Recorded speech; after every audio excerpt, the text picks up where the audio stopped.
তরল পদার্থের প্রসারণ। আগের ভিডিওতে আমরা আলোচনা করেছি কঠিন পদার্থের প্রসারণ। তরল পদার্থের প্রসারণ কঠিন পদার্থের প্রসারণ থেকে অনেকটাই আলাদা। কেন আলাদা? কারণ কঠিন পদার্থের একটা নির্দিষ্ট আকার আছে। সে একটা রডের মতো হতে পারে, একটা পাতের মতো হতে পারে, তার একটা নির্দিষ্ট আয়তন থাকতে পারে। সে আকারের উপর নির্ভর করে কঠিন পদার্থের 3 ধরনের প্রসারণ হয়। আমরা আলোচনা করেছি, তোমরা ক্লাস 10-এও পড়েছিলে, 11-এ আরও ডিটেলস পড়েছি। কিন্তু তরল পদার্থের কিন্তু কোনো নির্দিষ্ট আকার নেই। সেই জন্য প্রথমেই বলে রাখি যে তরল পদার্থের দৈর্ঘ্য প্রসারণ বা ক্ষেত্র প্রসারণ বলে কিছু হয় না। সাধারণত অ্যাকচুয়ালি যেটা ঘটে যে তরল পদার্থ যে পাত্রে রাখা হয় সেই পাত্রের আকার বা আয়তন দখল করে। তাহলে সেক্ষেত্রে আমি বলতে পারি যে তরল পদার্থের কেবলমাত্র আয়তনের প্রসারণ হয়, তাই না? তাহলে তরল পদার্থের প্রসারণ আয়তনের উপর নির্ভর করছে। কিন্তু আরেকটা জিনিস তুমি একটু ভেবে দেখো যে একটা তরল পদার্থকে তুমি যদি উত্তপ্ত করতে চাও, এই ধরে নাও একটা পাত্রে বেশ কিছুটা তরল আছে, এই তরল দ্বারা পূর্ণ। তাহলে যখনই তুমি ওই তরলটাকে গরম করতে চাইবে, স্বভাবতই পাত্রটাও কিন্তু বেশ কিছুটা প্রসারিত হবে। পাত্রটাও তো কোনো একটা ধাতুর তৈরি বা কোনো একটা পদার্থের তৈরি, তাহলে তাপ প্রয়োগ করলে তারও প্রসারণ হওয়ার কথা। তাহলে তরল পদার্থের প্রসারণ করলে তোমাকে কঠিন পদার্থের প্রসারণের ব্যাপারটা এখানে চলে আসছে। এটা আমি বুঝতে পারলাম যে তরল পদার্থের প্রসারণ বলতে শুধুমাত্র আয়তন প্রসারণ বোঝায়, দৈর্ঘ্য প্রসারণ বলে কিছু হয় না, ক্ষেত্র প্রসারণ বলে কিছু হয় না, যেহেতু তরল পদার্থের নির্দিষ্ট কোনো আকার নেই। যে পাত্রে রাখা হয় সেই পাত্রে রাখা ধারণ করে। এবার যখন আমি আয়তনের প্রসারণ ঘটাতে চাইছি, তখন যেটা সমস্যা হচ্ছে যে আমি কোনো একটা পাত্রে রেখে আমি তরল পদার্থটাকে উত্তপ্ত করব। তাহলে যখন আমি পাত্রে রেখে তরল পদার্থটাকে উত্তপ্ত করতে চাইব, তখন সেখানে পাত্রের প্রসারণ, এক্সপানশন অফ দ্য ভেসেল, এটাও কিন্তু আলোচনার মধ্যে তোমার চলে আসছে। এবং এই পাত্রের প্রসারণের উপর ভিত্তি করে তরল পদার্থের আয়তন প্রসারণকে দুভাগে ভাগ করা হয়। কিরকম ভাবে? একটাকে বলা হয় তরলের প্রকৃত আয়তন প্রসারণ, আরেকটাকে বলা হয় তরলের আপাত আয়তন প্রসারণ। তাহলে তরল পদার্থের প্রসারণ দু রকমের হয়, একটা হচ্ছে প্রকৃত আয়তন প্রসারণ, আর একটাকে বলা হয় আপাত আয়তন প্রসারণ। এখন প্রশ্ন হচ্ছে যে কখন বা কোনটাকে আমি বলবো প্রকৃত আয়তন প্রসারণ আর কোন ব্যাপারটাকে বলবো আপাত আয়তন প্রসারণ, কতটা হবে, কিভাবে করব। তো সেটার জন্য একটা ছোটখাটো পরীক্ষার কথা আলোচনা করা যাক। যদিও গোটা ব্যাপারটা বেশ কিছুটা পার্ট তোমাদের ক্লাস 10-এ ছিল, তো আবার আমি আলোচনা করছি। ধরে নিলাম আমি একটা পাত্রে কিছু পরিমাণ তরল নিয়েছি, সেই পাত্রের মুখটা সাপোজ কর্ক দ্বারা বন্ধ করা আছে এবং পাত্রের মধ্য দিয়ে একটা সরু নল ভিতর পর্যন্ত প্রবেশ করা যায়, খুব সরু নল, সমপ্রস্থচ্ছেদ বিশিষ্ট। আচ্ছা, এখানে পাত্রে যে তরলটা নিয়েছি সেই তরলটা আমি ধরে নিলাম রঙিন তরল, যাতে এই কাঁচের নলটার মধ্য দিয়ে আমি তরল কতটা আছে সে সম্পর্কে একটা আইডিয়া করতে পারি। ঠিক, আমি সুবিধার জন্য এটাকে আরেকটু নামিয়ে নিচ্ছি। পাত্রটাকে আমি ধরে নিলাম আরেকটু ছোট, এই পর্যন্ত পাত্র আছে। এবার তোমরা অলরেডি এই জিনিসটাও জানো যে কোনো একটা সরু নল যখনই আমি একটা তরলপূর্ণ পাত্রের মধ্যে প্রবেশ করাই, তরলটা কিন্তু এই নলটার মধ্য দিয়ে বেশ খানিকটা উঠে আসে, এটা পৃষ্ঠটান ধর্মের জন্য।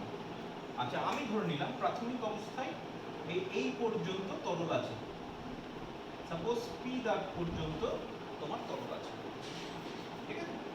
বেশ, এবার তোমাকে কি করতে হবে যে আমি ধরে নিলাম তোমাদের যে শিক্ষক মহাশয় আছে স্কুলে, সাপোজ দুজন ছাত্রকে ডেকে নিলেন, সাপোজ ছাত্র এ, ছাত্র বি। এখানে লিখি ছাত্র এ, ছাত্র বি।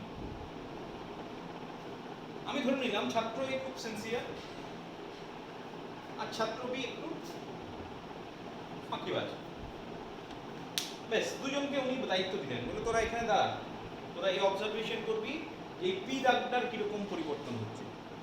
উনি কি করলেন, নিচে একটা দাব দেবার ব্যবস্থা করলেন। বোঝা গেল? একটা পাত্রে রঙিন তরল নিয়েছেন, পাত্রের মুখটা বন্ধ করে দিয়েছেন কর্ক দিয়ে, এর ভেতর দিয়ে একটা কাঁচ নল প্রবেশ করানো আছে, বেশ লম্বা সমপ্রস্থচ্ছেদ বিশিষ্ট। কাঁচ নলটা যেই প্রবেশ করানো হলো, দেখা গেল রঙিন জলটা এই নলের মধ্যে দিয়ে বেশ খানিকটা উঠলো, সাপোজ পি দাগ পর্যন্ত উঠলো। এবার উনি দুজন ছাত্রকে দাঁড় করিয়েছেন, বলতো তোরা অবজার্ভ করবি পি দাগের কেমন পরিবর্তন হচ্ছে, আমি নিচ থেকে তাপ দিয়ে যাচ্ছি। আর যে দুটি ছাত্রকে উনি রেখে গেছেন, সেই দুটি ছাত্রের মধ্যে একজন সিনসিয়ার, মানে স্যারের কথা স্যার না থাকলেও শুনবেন, আর বি হচ্ছে একটু ফাঁকিবাজ, মানে সুযোগ পেলে একটু ফাঁকি দিতে চায়। আচ্ছা, স্যার কি করলেন, তোমাদের এই দুজনকে অবজারভেশনের দায়িত্ব দিলেন, গরম করতে দিলেন, চলে গেলেন, বললেন আমি 15 মিনিট পর আসছি, তোরা অবজার্ভ কর, অবজার্ভ করে কি হচ্ছে সেটা আমাকে বলবে। এবার এ আর বি এখানে চলে এসছে। যখনই স্যার চলে গেলেন, বি যে একটু ফাঁকিবাজ ধরনের, সে বললো ঠিক আছে 15 মিনিট পর স্যার আসবে তো, ঠিক আছে আমি একটু ঘুরে আসছি, তুই দেখতে থাক, আমি একটু ঘুরে চলে আসছি, আমি চলে আসবো 15 মিনিটের। মানে সেই সময়টুকু নষ্ট করতে চাই না, কোথাও একটা গল্প করে আড্ডা মেরে সে ফিরে আসবে। আর এ কন্টিনিউয়াস পি দাগের দিকে তাকিয়ে আছে। এর অবজারভেশন কি হবে? এর অবজারভেশন হবে কিছুক্ষণের মধ্যে যখন গরম হতে শুরু করবে, দেখা যাবে এই দাগটা কিছুটা হলেও নিচের দিকে নামবে। আমি ব্যাখ্যা পরে করছি কেন। তাহলে প্রথম অবজারভেশন হচ্ছে এর ক্ষেত্রে, এ কি অবজার্ভ করলো? এ অবজার্ভ করলো পি দাগটা প্রথমে কিউ দাগের দিকে নামলো, বা বলতে পারো প্রথমে পি থেকে কিউতে এলো। তারপর আস্তে আস্তে দেখা গেল এই দাগটা আবার উঠতে শুরু করেছে, এবং সাপোজ ফাইনালি আর দাগ পর্যন্ত গিয়ে স্থির হলো। তাহলে এর কাছে অবজারভেশন হচ্ছে তরলের যে পরিবর্তন, সেটা পি থেকে কিউ, কিউ থেকে আর। বি ঠিক 15 মিনিট পর, স্যার বলেছেন 15 মিনিট পর আসবো, সাপোজ 10 মিনিট বা 12 মিনিট পর চলে এসছে। সে এসে পড়ে দেখলো পি দাগটা প্রথমে এখানে দেখে গেছিল আর দাগ। তাহলে বি এর অবজারভেশন হচ্ছে দাগটা পি থেকে আর পর্যন্ত গেছে। তাহলে মাঝখানের পি থেকে কিউ পর্যন্ত নামা, আবার কিউ থেকে আর এইখান পর্যন্ত ওঠা, এটা কিন্তু ও দেখতে পাচ্ছে না, কারণ সে তো এখানে ছিলই না। ঠিক আছে, এবার আমি জিনিসটাকে ব্যাখ্যা করি কেন এরকম ঘটনা ঘটলো, নামলো কেন, উঠলো কেন, সেটা তুমি বুঝতে পারছো। আয়তনের প্রসারণ হয়েছে, এক্সপেক্টেড। আচ্ছা, ঘটনা যেটা ঘটবে, তুমি যখন পাত্রটাকে উত্তপ্ত করবে, তরলটাকে উত্তপ্ত করতে চাইছো, তোমাকে তো প্রথমে পাত্রটা গরম হবে, তবে তো তরলটা গরম হবে। তাহলে যখনই তুমি তাপ দিতে শুরু করলে, প্রথমেই কিন্তু পাত্রটা প্রসারিত হবে। তাহলে যেহেতু পাত্রটা প্রথমে প্রসারিত হয়, কিছু অল্প পরিমাণ পাত্র প্রসারিত হলো, যেই পাত্র প্রসারিত হবে তরল তল কিছুটা নামবে না, সেই জন্য ওই পাত্রের প্রসারণের জন্য পি থেকে কিউ পর্যন্ত দাগটা নেমে গেল। তাহলে তুমি বলতে পারো এখানে পি থেকে কিউ, এটা হয়ে গেল প্রকৃতপক্ষে পাত্রের প্রসারণের জন্য, রাইট? তাহলে পি থেকে কিউ এটা হয়ে গেল পাত্রের প্রসারণের জন্য। বেশ, এবার তারপরে কি, কিউ থেকে আর, এবার তুমি কন্টিনিউয়াস তাপ দিয়ে যাচ্ছ। এবার কন্টিনিউয়াস তাপ দিতে দিতে একটা সময় পর পাত্রটাকে উত্তপ্ত করে ফেলেছে, তাপটা কিন্তু তরল পর্যন্ত পৌঁছে যাবে। এবার যেই তরল পর্যন্ত পৌঁছে যাবে, কি ঘটনা ঘটবে? স্বাভাবিক নিয়মে তরলটা এবার প্রসারিত হতে শুরু করবে, এবং তুমি মনে রাখবে কঠিনের থেকে তরল কিন্তু একটু বেশি পরিমাণ প্রসারিত হয় সমপরিমাণ তাপ দিলে, তরলের প্রসারণ গুণাঙ্ক অনেক বেশি। তাহলে কি হলো, সঙ্গে যেই তরল তাপ পেতে শুরু করলো, তরল আস্তে আস্তে আস্তে আস্তে প্রসারিত হচ্ছে। তার মানে আমি বলতে পারি এখানে Q1 এটা হচ্ছে তরলের প্রকৃত প্রসারণ। সত্যি সত্যি তরলটা কিউ থেকে আর পর্যন্ত প্রসারিত হয়েছে। আর তাহলে পি থেকে আর, তুমি একটা জিনিস খেয়াল করো, বি এর রেসপেক্টে যদি দেখো, তাহলে বি এর কি মনে হবে? বি এর মনে হবে তরল কিন্তু পি থেকে আর পর্যন্ত প্রসারিত হয়েছে। তাহলে পি থেকে আর, এটাকে আমি বলবো তরলের আপাত প্রসারণ। আপাত প্রসারণ কেন বুঝতে পারা গেল? আপাত মানে যেটা মনে হয়, may not be, that is real. তাহলে আমি কি পেলাম, যে এখানে আমি পেয়ে গেলাম পি কিউ, এই অংশটাকে বলবো পাত্রের প্রসারণ, এক্সপানশন অফ দ্য ভেসেল। আচ্ছা, Q1 এটাকে বলা হয় প্রকৃত প্রসারণ, অ্যাকচুয়াল এক্সপানশন অফ লিকুইড। আর PR এটাকে বলা হয় অ্যাপারেন্ট এক্সপানশন অফ লিকুইড, আপাত প্রসারণ। ঠিক, এবং ছবি থেকে তুমি পরিষ্কার বুঝতে পারছো। যদি তুমি ছবি থেকে দেখো, আমি বলতে পারি দেখো তো QR সমান PQ প্লাস PR।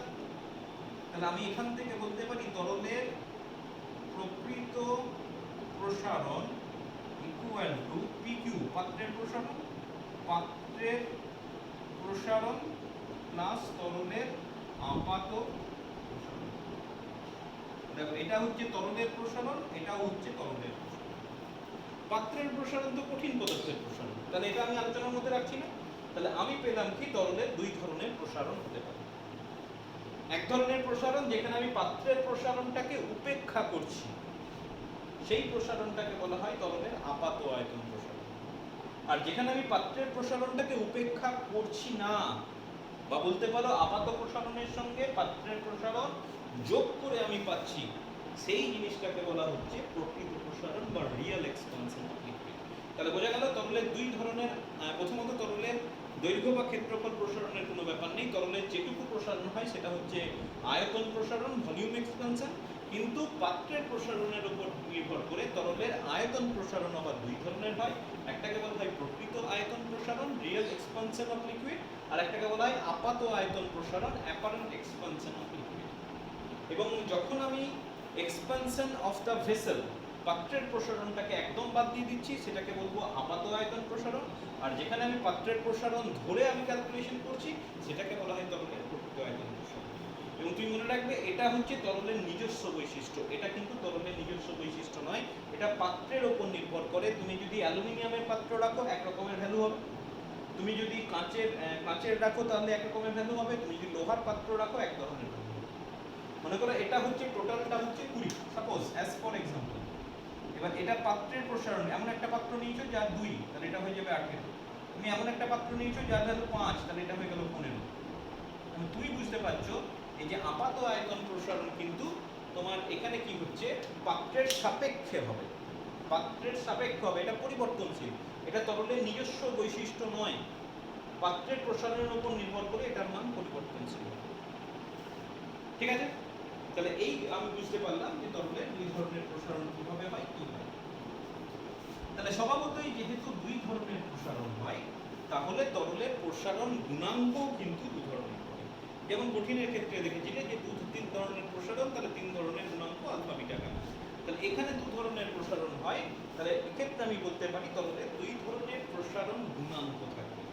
একটাকে বলা হয় তরলের প্রকৃত আয়তন প্রসারণ গুণাঙ্ক, এবং এটাকে আমরা গামা দিয়ে প্রকাশ করে থাকি, যেহেতু সবটাই আয়তন গামা দিয়ে হবে। আমি এখানে লিখবো গামা আর। একই রকম ভাবে এটা হয়ে যাবে আপাত আয়তন প্রসারণ গুণাঙ্ক, এটাকে লিখবো gamma A, A for apparent, R for real. তাহলে দুই ধরনের প্রসারণ গুণাঙ্ক হয়। তাহলে প্রশ্ন হচ্ছে কাকে বলে, প্রকৃত আয়তন প্রসারণ গুণাঙ্ক কাকে বলে, আর আপাত আয়তন প্রসারণ গুণাঙ্ক কাকে বলে। একই রকম ভাবে গোটা জিনিসটাকে আমি ভাববো যে গামা আর কি হবে, gamma R equal to VR minus V0 divided by V0 T. একই রকম ভাবে মানে গামার যেমন ডেফিনিশন ছিল এখানে কিন্তু একই রকমের ডেফিনিশন আসবে। এখানে ভি0টা কি, ভি0টা হচ্ছে প্রাথমিক আয়তন, টিটা কি উষ্ণতা বৃদ্ধি, আর ভিআরটা কি, ভিআরটা হচ্ছে প্রকৃত প্রসার, প্রকৃত আয়তন। মানে উত্তাপ দিলাম প্রথমে, মনে করো 10 সিসি ছিল ভি0, আমি উষ্ণতা সাপোজ 5 ডিগ্রি বাড়ালাম, তার ফলে অন্তিম আয়তন যেটা হলো সেটা হচ্ছে ভিআর। তাহলে এটা হচ্ছে আয়তন প্রসারণ, প্রকৃত আয়তন প্রসারণ। তাহলে সংজ্ঞা আমি দেব কি করে, এই আগের মতো যে আমি ভি0টাকে যদি আমি 1 বলি, টিটাকে যদি আমি 1 বলি, আমার গামা আর ইকুয়াল টু করে থাকছে ভিআর মাইনাস ভি0। তাহলে গামা আর কাকে বলছে, গামা আর হচ্ছে প্রকৃত আয়তন প্রসারণ কখন, যদি উষ্ণতা বৃদ্ধি একক হয় এবং আয়তন একক হয়। অর্থাৎ একক পরিমাণ উষ্ণতা বৃদ্ধিতে বা প্রতি 1 ডিগ্রি উষ্ণতা বৃদ্ধিতে কোনো তরল পদার্থের একক আয়তনে যে পরিমাণ প্রকৃত আয়তন প্রসারণ হয় তাকে প্রকৃত আয়তন প্রসারণ গুণাঙ্ক বলে। For each 1 degree rise in temperature, the real expansion of volume per unit volume is known as gamma. এবং অবভিয়াসলি এর একক হবে degree centigrade two the power -1 অথবা কেলভিন টু দি পাওয়ার -1। একই রকম ভাবে তোমাকে যদি গামা এর ডেফিনিশন বলে, তাহলে সেক্ষেত্রে এটা গামা এ, আর পার্থক্য যেটা হবে এখানে গামা এ। তাহলে এইটা যদি তুমি দেখে নাও, তাহলে একই ভাবে আমি গোটা জিনিসটাকে ব্যাখ্যা করতে পারি যে gamma A equal to VA minus V0 by V0t, মানে VA টা হচ্ছে অন্তিম যেটা ওই যে PR যেটা ছিল, অর্থাৎ আপাত আয়তন কত হলো অন্তিম, আর এটা হয়ে যাচ্ছে আপাত আয়তন প্রসারণ। এটা প্রাথমিক আয়তন ছিল, আর টিটা হচ্ছে উষ্ণতা বৃদ্ধি। তাহলে এখান থেকে পাচ্ছি T equal to 1, V0 equal to 1 হলে gamma A equal to VA minus V0। তাহলে আমি বলতে পারি প্রতি ডিগ্রি সেন্টিগ্রেড উষ্ণতা বৃদ্ধির জন্য প্রতি একক আয়তনে কোন তরল পদার্থের যে পরিমাণ আপাত আয়তন প্রসারণ হয় তাকে ওই তরলের গামা A বলে। For each degree rise in temperature, the apparent expansion of liquid per unit volume is known as gamma A। এবং এটার ক্ষেত্রেও কিন্তু ওই ইউনিট কিন্তু তোমার ওই সেম হবে, degree centigrade two the power -1 অথবা কেলভিন টু দি পাওয়ার -1।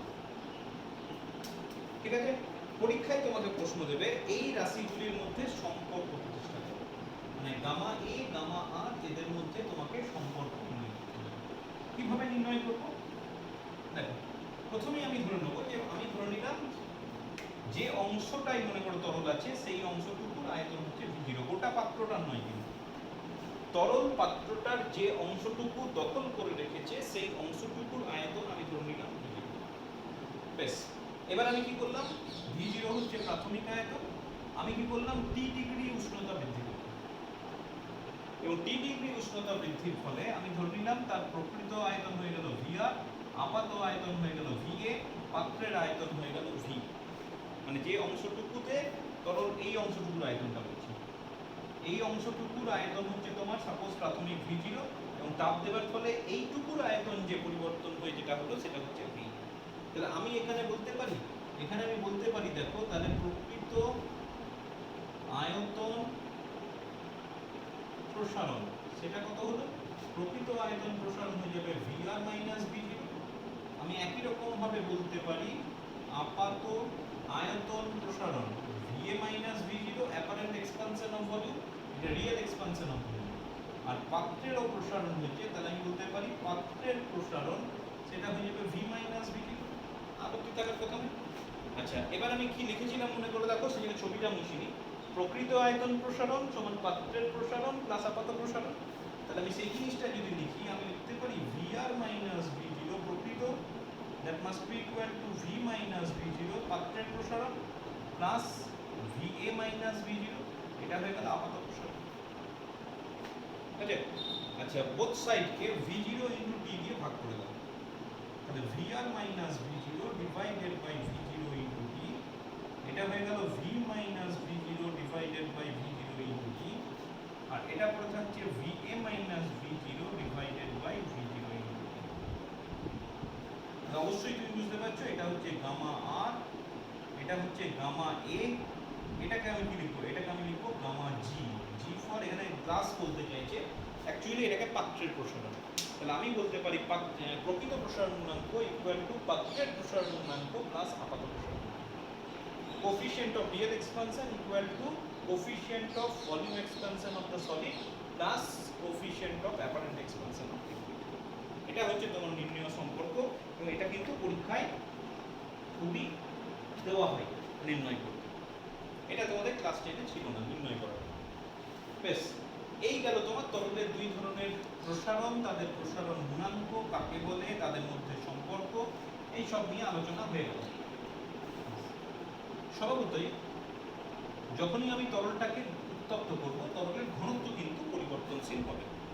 সেই ঘনত্বের প্রসারণ দিয়ে তোমাকে কিন্তু এই রাশিমালা বের করতে বলে, মানে তরলের ঘনত্বের সঙ্গে আমি গামা আর এর একটা রিলেশন আনতে চাইছি, মানে ডেনসিটি অফ লিকুইড, ঘনত্ব আর গামা আর এই দুটোর মধ্যে রিলেশন। আমি গামা এ নিয়ে চিন্তিত নই, কারণ গামা এটা পরিবর্তনশীল, পাত্রের উপর নির্ভর করে, কোন পাত্রে রেখে গরম করছি তরলটাকে তার উপর নির্ভর করে। আর গামা আরটা হচ্ছে তরলের নিজস্ব বৈশিষ্ট্য। So we are concerned about gamma R. আচ্ছা, কিভাবে করবো ক্যালকুলেশন তোমার সেই কিন্তু আগের মতোই, মানে আমি ধরে নিলাম T1 উষ্ণতায় একটা তরলের আয়তন V1, আমি ধরে নিলাম ঘনত্ব D1, মাস সাপোজ m। যখনই আমি T2 উষ্ণতা করে দেবো তার আয়তন পরিবর্তন হবে, সে V2, ঘনত্ব ধরে নিলাম D2, mটা কিন্তু চেঞ্জ হবে না, কারণ বস্তুর ভর অপরিবর্তনশীল, বস্তুর ভর পরিবর্তন নেই। তাহলে এখান থেকে আমি বলতে পারি যে d1 সমান হচ্ছে m/v1 আর d2 ইকুয়াল টু হয়ে গেল m/v2। এগুলো নতুন নয় তোমাদের কাছে। তাহলে d2 টাকে নিয়ে আমি কাজ করতেই পারি। আচ্ছা, এবার আমরা জানি v2 equal to v1 into 1 plus gamma r into t। যদি v2 আর v1 দিয়ে বলি তাহলে এখানে আমি পেয়ে যাচ্ছি d2 equal to m/v1 1 plus gamma r into t, যেখানে t হচ্ছে t2 মাইনাস t1 উষ্ণতা বৃদ্ধি। তাহলে এখান থেকে আমি করতে পারি, দেখো m/v1 এটা হচ্ছে d1, তাহলে d1/1 plus gamma r, this is the relation. অথবা তুমি ঘুরিয়ে বলতে পারো d1 equal to d2 into 1 plus gamma r। দুটো সম্পর্কই, তবে এটাকে এই ফর্মে রাখা হয় না, এটাকে এইভাবে চেঞ্জ করা হয় d1 into 1 plus gamma r into t whole to the power -1। Whole to the power -1টা কিভাবে চেঞ্জ হয় তুমি জানো, চেঞ্জ হয়ে যায় d2 equal to d1 into 1 minus gamma r। এই চেঞ্জটা আমি করতে পারি যেহেতু গামার মানটা 1 এর থেকে অনেক কম, একটু আগে আলোচনা হয়েছে। তাহলে এই সম্পর্ক পর্যন্ত তোমাকে আসতে হবে। বলে রাখি অঙ্কের স্বার্থে কিন্তু বলে রাখি এই অঙ্কটা ঠিক নয়, তার কারণ হচ্ছে এখানে কিছু অ্যাপ্রক্সিমেশন করা হয়েছে। অঙ্ক যদি করতে দেয় তাহলে আমরা এই দুটোর মধ্যে যে কোনো একটা সম্পর্ক দিয়ে অঙ্ক করার চেষ্টা করি। আচ্ছা, অনেক সময় অনেক বছর বয়স তুমি এটা পাবে যেখান থেকে গামা আর এর রিলেশন জানতে চাই। তাহলে গামা আর এর সম্পর্ক যদি আনতে হয় তাহলে কিন্তু এখান থেকে আসবে। এটা তো d2 মান বের করে ফেললাম। গামা আর যদি বের করতে হয় তাহলে আমার এখান থেকে আসছে, দেখো gamma R into t plus 1 that is equal to d1/d2। তাহলে পড়ে থাকছে gamma R into t that is equal to d1/d2 minus 1। তাহলে এটা পড়ে থাকছে d1 minus d2 divided by d2। তাহলে গামা আর ইকুয়াল টু পড়ে থাকছে d1 minus d2 divided by d2 into t। আর যদি t1 t2 দুটোই উল্লেখ করতে বলে তাহলে সেক্ষেত্রে এটা হয়ে যাচ্ছে d2, এটা হয়ে যাবে t2 মাইনাস। এটাও কিন্তু পরীক্ষায় বের করতে দিয়েছে, আবার d2টাও বের করতে দিয়েছে। সুতরাং দুটোই ইম্পর্টেন্ট রিলেশন, দেখে রাখবে, খুব জটিল কিছু নেই। কঠিন পদার্থের আয়তনের ঘনত্বের ক্ষেত্রে যেভাবে সম্পর্ক করেছিলাম এখানেও কিন্তু একইভাবে সম্পর্কটা আনা হয়েছে, কিন্তু প্রশ্নটা খেয়াল রাখবে যে তোমাকে প্রশ্নে কি চেয়েছে। তোমাকে কি গামা আর এর মান নির্ণয় করতে দিয়েছে, নাকি বলেছে যে ঘনত্বের পরিবর্তনটা একটা সম্পর্কের সাহায্যে দেখাবো। যেরকম বলবে সেই অনুসারে তোমাকে এগোতে হবে। ঠিক আছে, বেশ। তাহলে তরল পদার্থের আয়তন প্রসারণ সম্পর্কে আমরা ধারণা করে ফেলেছি, তাই না? বিভিন্নভাবে অঙ্ক নিউমেরিক্যাল আমি পরে করছি।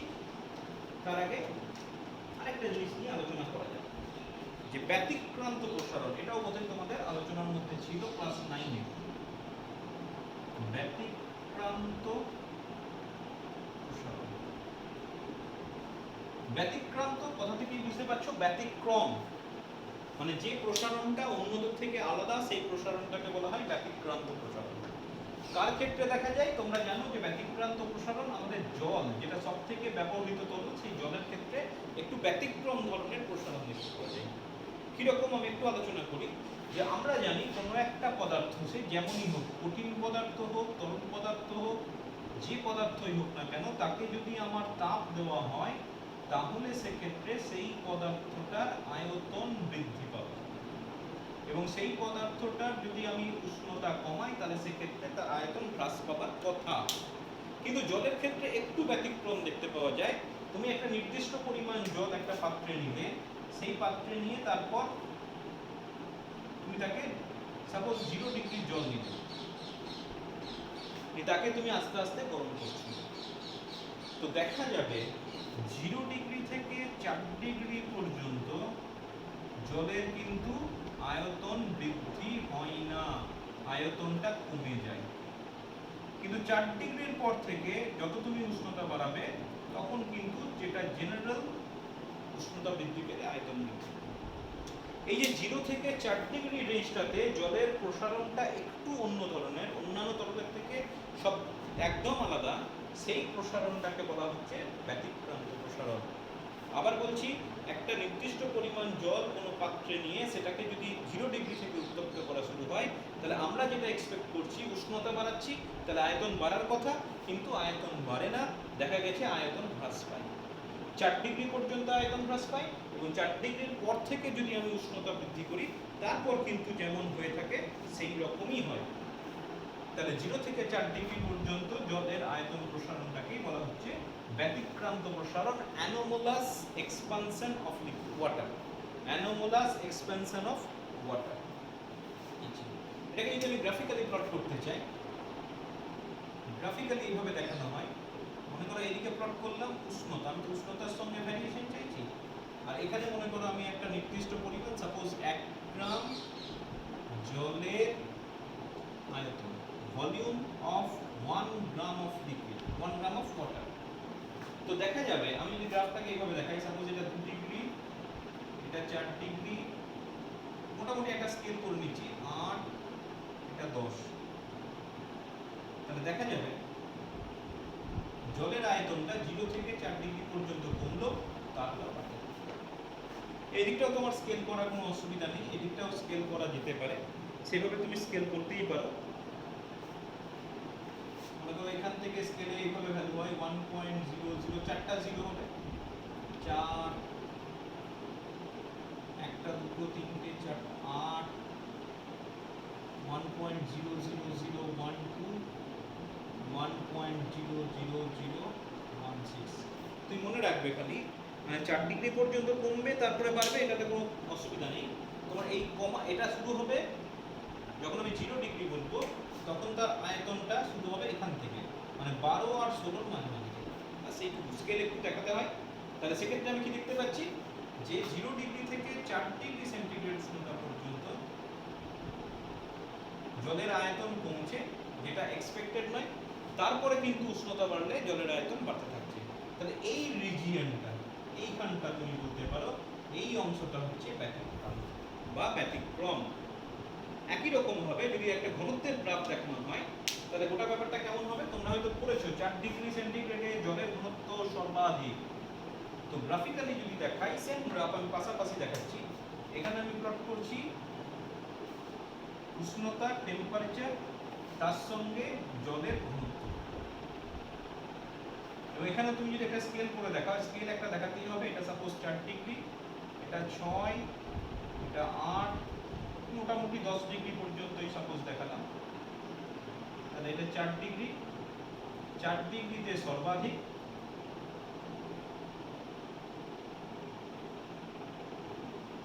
এই রকমের একটা গ্রাফ ফলো করবে।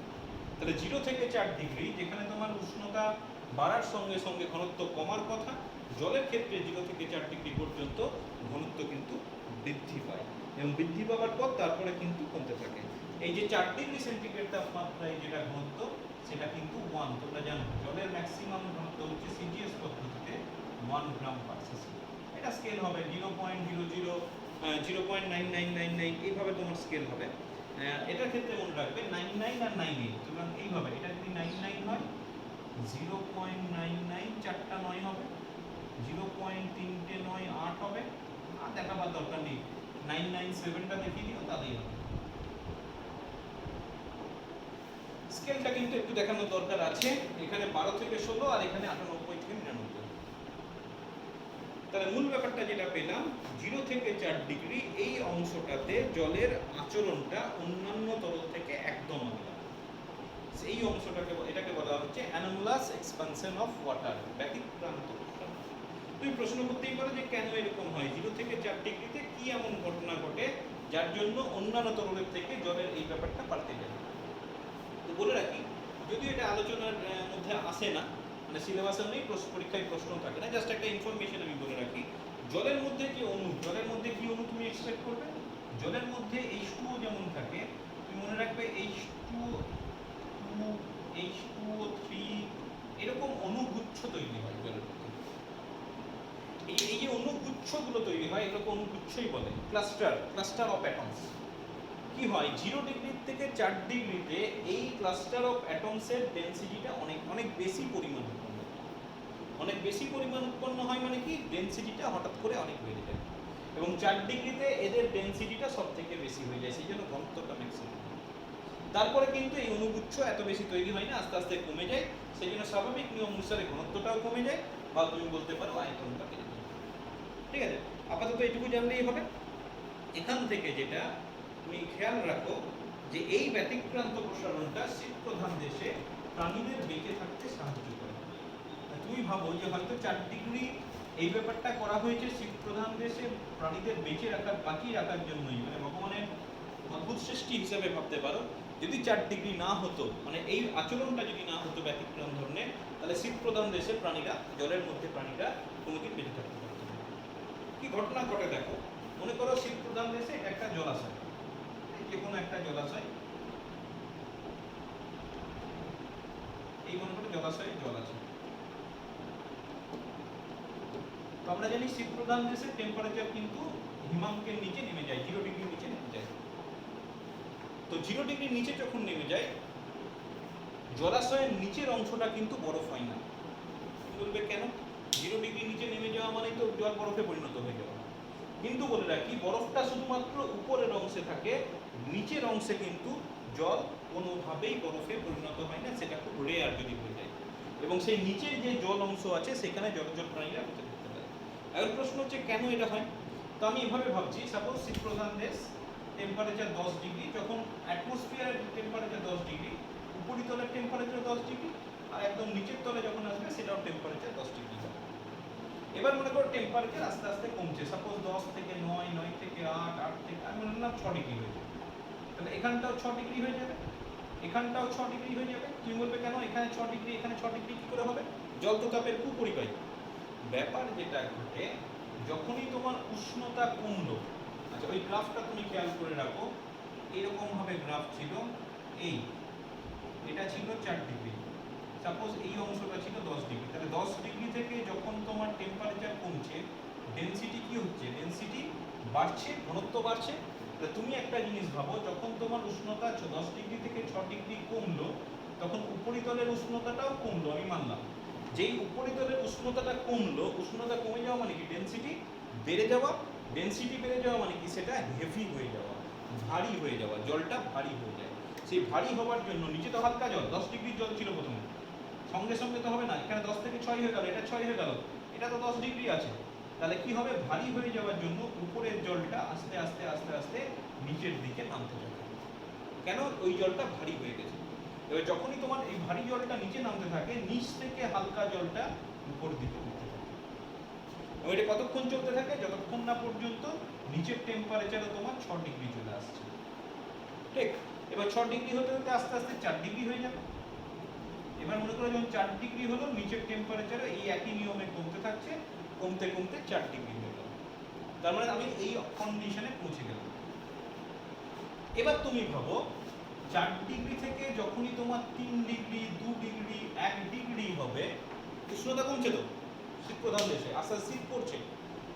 এই উষ্ণতা যখন কমবে, দেখো ডেনসিটিটা এবার কমতে শুরু করেছে। তার মানে উপরের জলটার যা ডেনসিটি ছিল ম্যাক্সিমাম ছিল, এবার 4 থেকে যখন 3 করলাম, উপরের জলটার ডেনসিটি কমে গেল, ঘনত্ব কমে গেল। ঘনত্ব কমে যাওয়া মানে কি? ডেনসিটি আর বাড়ছে না।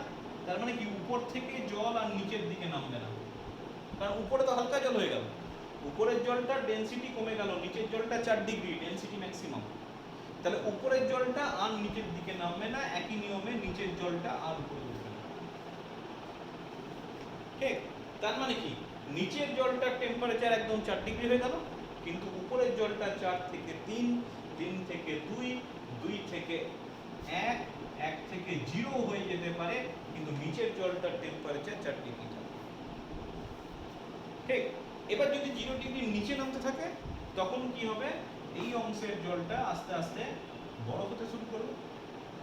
এই মনে করো বরফ হয়ে গেল, কিন্তু নিচের তো জল তো নামতে পারছে না, তাহলে সেক্ষেত্রে টেম্পারেচারটা 4 ডিগ্রি হয়ে যাবে।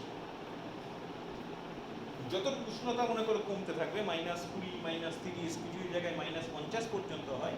হ্যাঁ, বরফের উপরের ডেনসিটিটা, এবার উপরে এখানে বড় বড় বরফটা বাড়তে থাকবে, কিন্তু নিচের অংশটাই তুমি ভাবতে পারো অ্যাজ ইফ যে এই অংশটা পুরো 4 ডিগ্রি, হ্যাঁ বরফের কিছুটা পরিমাণ তাপ পরিবাহিত হয়, তুমি ভাবতে পারো এখানটা 4, এখানে 3, এখানে 2, এখানে 1 বরফের মধ্যে, এইভাবে তোমার টেম্পারেচার, মানে নিচের অংশটা কিন্তু তোমার তরলই থাকবে।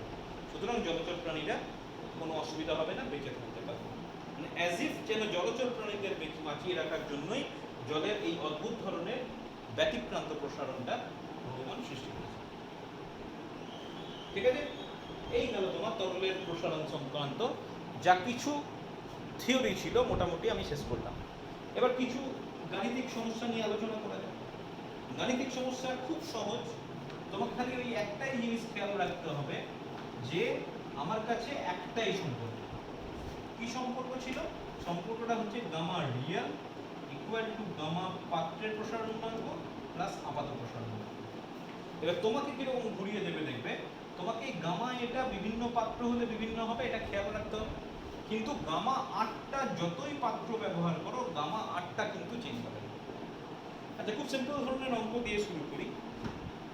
এখন প্রথমে যে অঙ্কটা দিয়েছে খুব সহজ অঙ্ক, বলছে কাঁচের সাপেক্ষে, কাঁচের সাপেক্ষে তোমাকে কিন্তু আলাদা করে আপাত নাও বলা থাকতে পারে। তোমাকে বলেছে ফার্স্ট যে প্রবলেম, বলছে কাঁচের সাপেক্ষে একটা পারদের আপাত প্রসারণ গুণাঙ্ক দিয়ে দিয়েছে।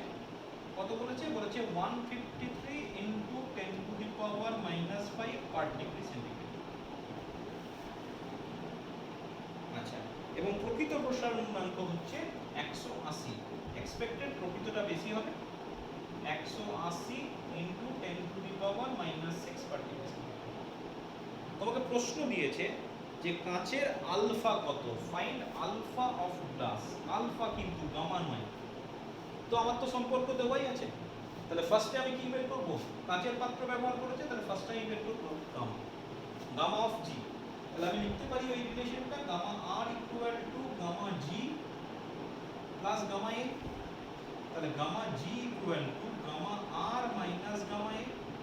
তাহলে এটা পড়ে থাকছে 180 মাইনাস 153, 10 টু দি পাওয়ার -6টা আমি কমন নিয়ে নিলাম, তাহলে পড়ে থাকছে 27 ইন্টু 10 টু দি পাওয়ার -6।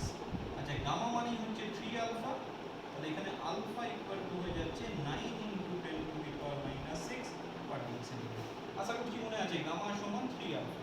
সুতরাং ওইটুকু বসালে আমার অঙ্কটা কিছুই নেই এর উপর। আচ্ছা, পরবর্তী একটা অঙ্কে চলে যাই।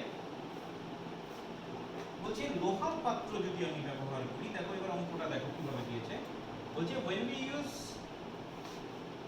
iron vessel, মানে ভেসেল মেড অফ আয়রন, লোহার পাত্র যদি ব্যবহার করি, কোন তরলের আপাত প্রসারণ গুণাঙ্ক হয়, মানে দুটো কেস এখানে, একটা আয়রন পাত্র, আয়রন পাত্র ব্যবহার করলে গামা এ, গামা এ বলা আছে 18 ইন্টু 10 টু দি পাওয়ার -5, ঠিক আছে, 18 into 10 to the power -5 degree centigrade per degree centigrade.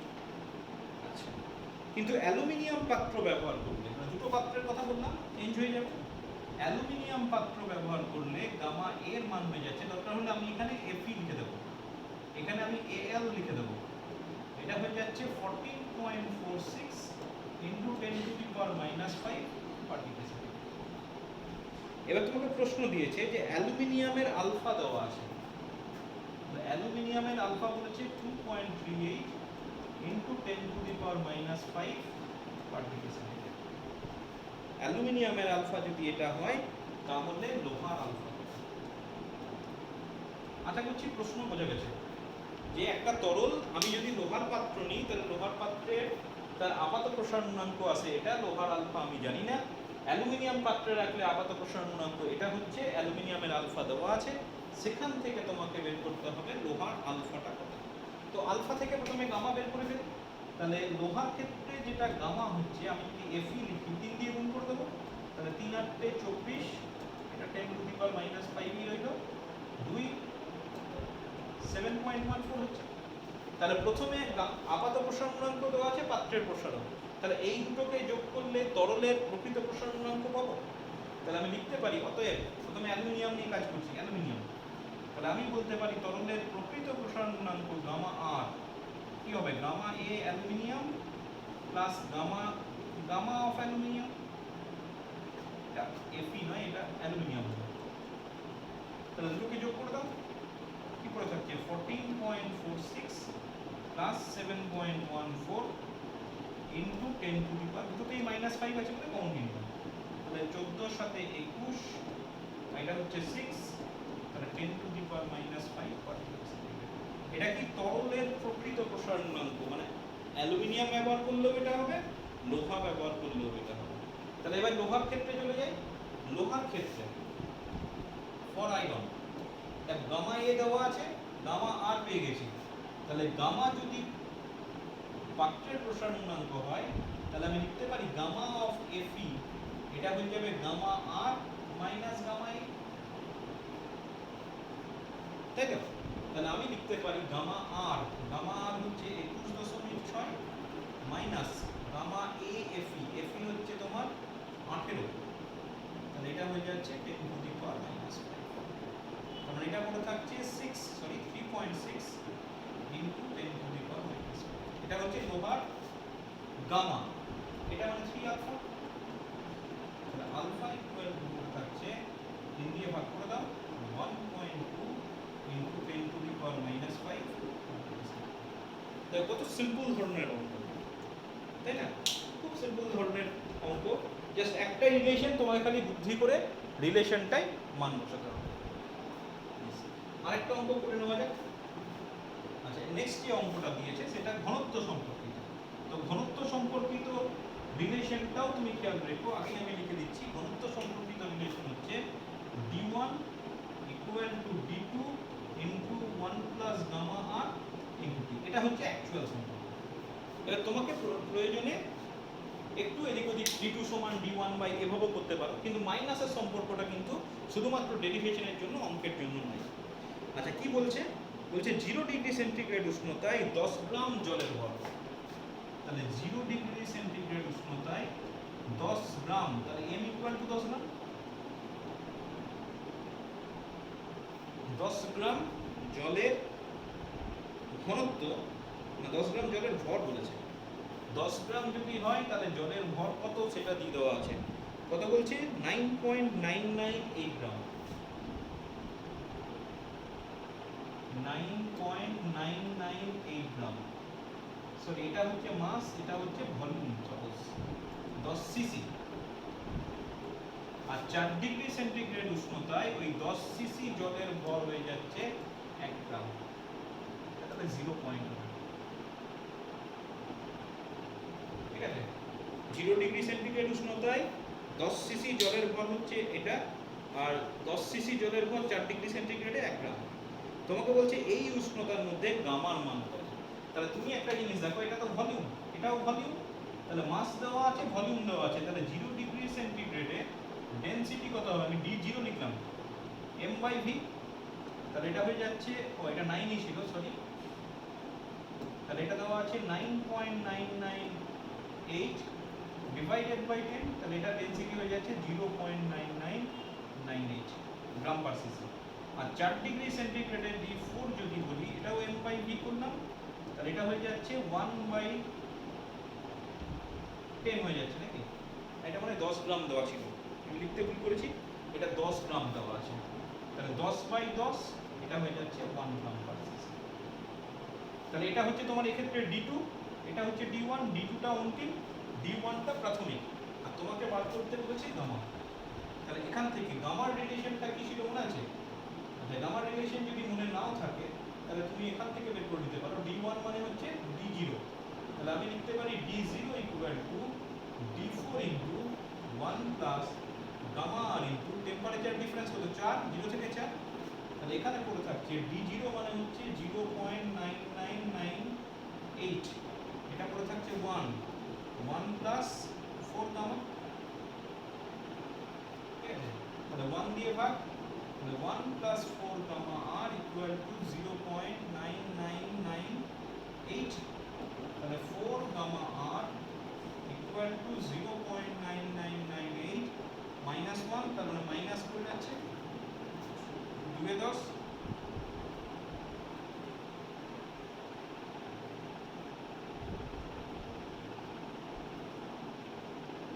এরকম কিছু একটা পড়ে থাকছে 2 ইন্টু 10 টু দি পাওয়ার -4 নাকি, তাহলে এটা পড়ে থাকছে 2 × 10⁻⁻⁴।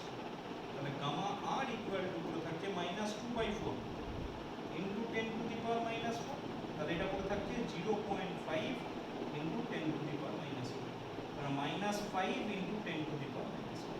এটা হচ্ছে গামা। কি বলবে মাইনাস এলো কেন? মাইনাস আসার কারণ হচ্ছে ওই যে ব্যতিক্রান্ত প্রসারণ, সেই জন্য ওই রেঞ্জে তুমি মনে রাখবে গামা আর এর মানটা সবসময় নেগেটিভ আসে। ঠিক আছে, এইভাবে তুমি অঙ্কগুলো করবে, অঙ্ক প্র্যাকটিস করবে, পরে আরও অঙ্ক আমরা আলোচনা করব।